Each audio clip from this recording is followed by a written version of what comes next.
சிங்கப்பூர்ல புதுசா வேலை பார்க்குறவங்க, புதுசா வேலைக்கு வரவங்கனாலும் சரி, ஏற்கனவே இங்க வேலை பார்த்தவங்களா இருந்தாலும் சரி, ஒரு எனர்ஜி ட்ரிங்க்னால ஒரு பிரச்சனை வந்துகிட்டு இருக்கு. அது தெரிய மாட்டேங்குது. அது சைலண்ட் கில்லர் மாதிரி அப்படியே போயிட்டு இருக்கு.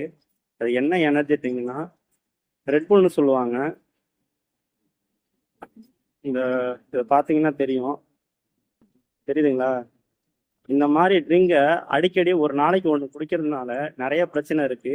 அது தெரியாம நிறைய பேர் இது உடம்பு எனர்ஜியா இருக்கு, ஒரு 6 மணி நேரம் நமக்கு ஃபுல் எனர்ஜி கொடுக்கும் இது குடிச்சோம்னா, அந்த மாதிரி எனர்ஜியா இருக்குன்னு தொடர்ந்து குடிக்கிறாங்க. அந்த மாதிரி குடிக்கும் போது என்ன ஆகுதுன்னா, இதுல 27 கிராம் சுகர் இருக்கு. 27 கிராம் சுகர்னா இந்த டப்பாவில் இவ்வளவு தூரம்னு வச்சுக்கலாம், இவ்வளவு தூரம் சுகர் இருக்கு. சுகரை கொட்டிது இதுல தண்ணியை மிக்ஸ் பண்ணா எப்படி இருக்கும், அந்த மாதிரி இருக்கும். அவ்வளவு சுகரை சாப்பிட்டா உடம்புக்கு நல்லது கிடையாது. ஆனா சுகர் அவ்வளவு சாப்பிட்றதுனால உடம்புக்கு கெடுதலானா அது பிரச்சனை கிடையாது. சுகர் மட்டும் பிரச்சனை இல்லை, சுகரும் பிரச்சனை தான். ஆனா இதுல கெஃபைனும் கலந்துருக்காங்க. கெஃபைனுங்கிறது ஒரு வேதிப்பொருள். அது டீ காஃபி எல்லாத்துலயுமே இருக்கும். பட் இருந்தாலும் இதுலயும் அதிகமா இருக்கு. பிரச்சனையே அதாங்க. சுகரு பிளஸ் கெஃபைன் ரெண்டுமே ஸ்லோ பாய்சன் மாதிரி நம்ம குடிக்கும் போது நம்ம உடம்புல செயல்படுது. இதை தொடர்ந்து குடிக்கும் போது என்ன ஆகும்னா உடம்புல பிபி அதிகமாகும். பிபி அதிகமானுச்சுன்னா உங்களுக்கே தெரியும், அடுத்த ஸ்டேஜ் மூளையை தான் அட்டாக் பண்ணும், ஸ்ட்ரோக் வரும். இந்த மாதிரி பிரச்சனைகளை சந்திக்கிறாங்க. ஏன்னா நான் இதெல்லாம் அனுபவிச்சிருக்கேன். நான் தொடர்ந்து ஒரு நாளைக்கு ஒன்று குடிக்கும் போது என்னாச்சுன்னா எனக்கே ரெண்டு டைமும் வந்து உடம்பு சரியில்லாமல் போயிட்டு, உடம்பு சரியில்லாமல் போய் ஒரு $300 செலவாயிடுச்சு ஹாஸ்பிட்டலில்.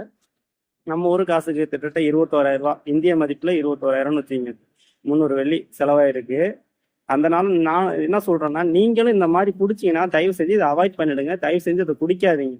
இதோட விளைவுகள் நிறைய பேருக்கு தெரிய மாட்டேங்குது. குடிக்கிறதா நினைச்சு அவங்க பாட்டில் உடம்புக்கு எடுத்துக்கிறாங்க. குடிக்கிறவங்களுக்கு சிம்பிளா ஒன்று சொல்றேன், இது குடிச்சா உடம்ப பாதிக்குன்னு நான் சிம்பிளா ஒரு டெஸ்டிங்கே பண்ணலாம். என்னன்னா, நீங்க நார்மலா காலையில இருக்கும் போது பிபி செக் பண்ணுங்க. உங்களோட பிபி லெவல் எவ்வளவு இருக்குன்னு பாருங்க. ஆனா இதை குடிச்சதுக்கு அப்புறம் 1 மணி நேரம் கழிச்சு உங்க பிபியை செக் பண்ணி பாருங்க, அதிகபட்சம் 140க்கு மேல காட்டும். ஏன்னா நம்மளோட இதுல இருக்கிற சுகரும் கெஃபைனும் நம்மளோட பிரெயினை ஸ்டிமுலேட் பண்ணும். ஸ்டிமுலேட் பண்ணும்போது நம்ம பிளட் ப்ரெஷர் அதிகமானுச்சுன்னா பிபி தான் இன்க்ரீஸ் ஆகும்.